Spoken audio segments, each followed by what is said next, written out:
Thank you so much for joining us here on WDBJ 7 Plus for Aging Untold Special.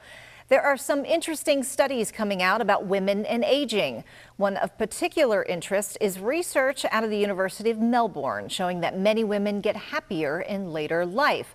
The study showed women get particularly happier in the 20 years from age 50 to 70. So what's going on? I had the opportunity to talk with Aging Untold expert and podcaster Christina Daves about why that may be.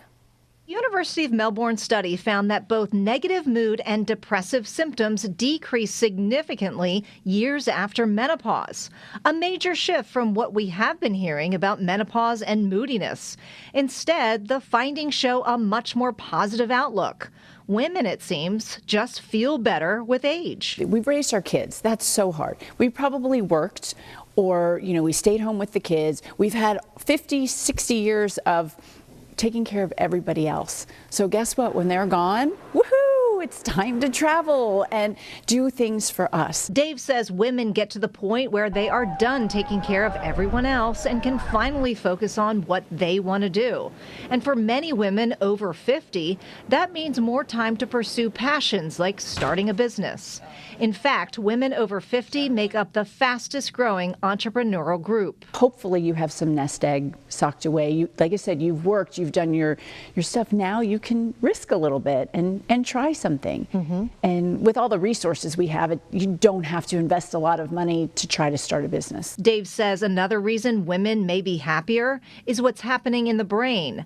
New research shows that women's overall mental functioning, when you combine reasoning, knowledge, emotional intelligence, judgment, and decision-making, actually peaks between the ages of 55 and 60, not in youth. It's like something snaps in their brain that they don't care. Like, I don't care if you don't like me. I have people who do like me. Like, we don't take everything so personally anymore. And maybe we realize where we are in our lives, that it can be about us. And that's what I do on my TikTok all the time. It's like, really think about, this is our time. Many people will avoid it. Downsizing, tackling that room, that closet, that box, it just can be too overwhelming. That struggle of getting rid of those belongings is how the Downsizers Club in Vinton was created. I had the chance to visit the support group to see how it's helping people tackle not only their belongings, but the emotions that go with them. We're still trying to find shredding. Beth Powell leads a group meeting to help people tackle a huge problem: what to do with the decades of belongings they've accumulated. This is the Downsizers Club, and Powell helps guide the process. That process, she says, isn't just about what to keep or what to throw away. It's so much more than that. This is a support group for everybody that needs to get rid of stuff, because society, we all have too much stuff. Powell is a senior home coach who helps advise and support seniors who are faced with important life transitions.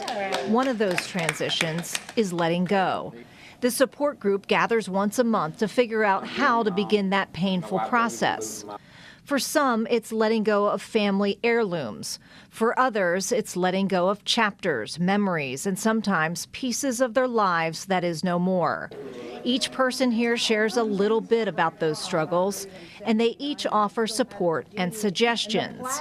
The biggest struggle for many like Karen are the photos. In my generation, I'm 80, we took pictures all these years, thinking, oh, we'll always have the pictures. Well, yes, you'll always have the pictures.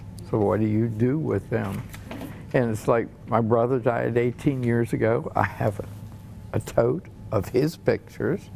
My mother died 12 years ago. I have lots of pictures of her and no place to pass them on. Powell says photos and other items that elicit those strong feelings and memories are the biggest hurdle for people. And I can tell you personally, throwing a photo away feels wrong, but I have done it and survived, and I'm still here. She says downsizing is a process and offers advice to those who are struggling to face it. The emotional piece is the hardest part, and usually I recommend saving those emotional things last. If you start a box or go through a room and it's too emotional, do something else instead. Save that till last because you'll get so wrapped up with emotion. Group members here offer an ear, advice, and other ideas on where to take things to be reused or recycled, and how to take it one step at a time. It's about doing some small thing, and those small things will add up. A unique opportunity is approaching for seniors to meet one-on-one with community agencies to help them address important life concerns. It's the first ever Elder Justice Alliance Day. Seniors face many important life concerns. Many of those center around their safety, finances, and well-being. I had the chance to talk to just a few of the organizations that will be there and the information they want to share. Today, a look at the Legal Aid Society of the Roanoke Valley. I had the chance to sit down with Laurel Friesland, the Community Outreach Coordinator at the Legal Aid Society of Roanoke Valley, about some of their services available to seniors. She says the organization is there to provide free legal support to those who qualify. One of the many services they provide, help with housing instability. And this is related to evictions. This could be related to unsafe housing conditions or seniors simply not knowing their rights as tenants. Laurel says many seniors will reach out to the organization to discuss evictions, utility cutoffs, or safety concerns. By scheduling a time to speak with a lawyer at this event, seniors can get those important questions answered. This could be an issue with an unsafe housing condition, and we need to take a landlord to court.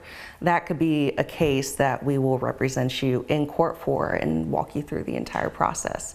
Or it could be a simple issue about a document or something you just have a lingering question about but don't want to spend the money for an attorney. Another major issue facing seniors, financial exploitation and scams. Online scams, online fraud, dealing with contractors and service providers who are exploiting folks. And this could also come from somebody that the senior knows. It could be exploitation from a family member or a caregiver misusing money or property. And speaking with someone who knows how to handle these tough and often stressful situations can bring peace of mind. It's so important to talk to a trusted person or a legal representative before you take any action. As our population ages, more families are finding themselves in unfamiliar and emotional territory. What happens when an adult can no longer make decisions for themselves?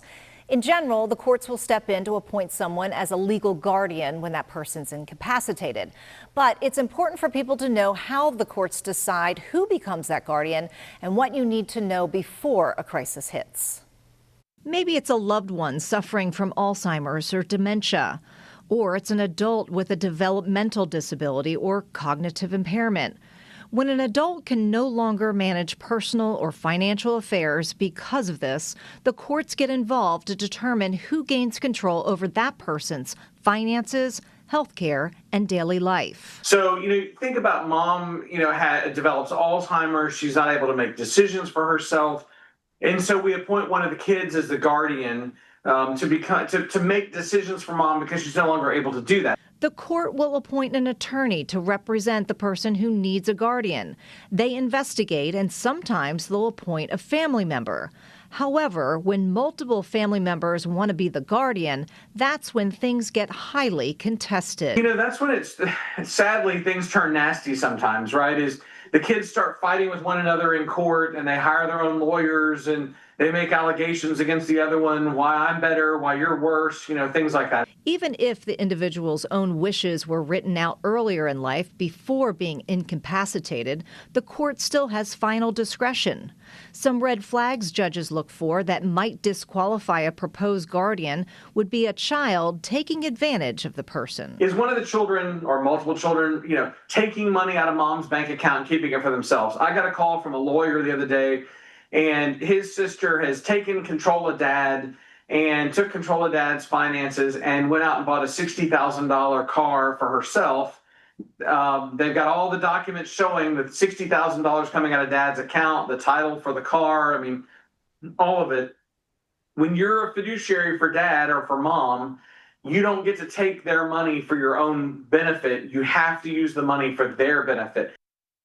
And that is our time. Thank you so much for joining us. We'll see you next time.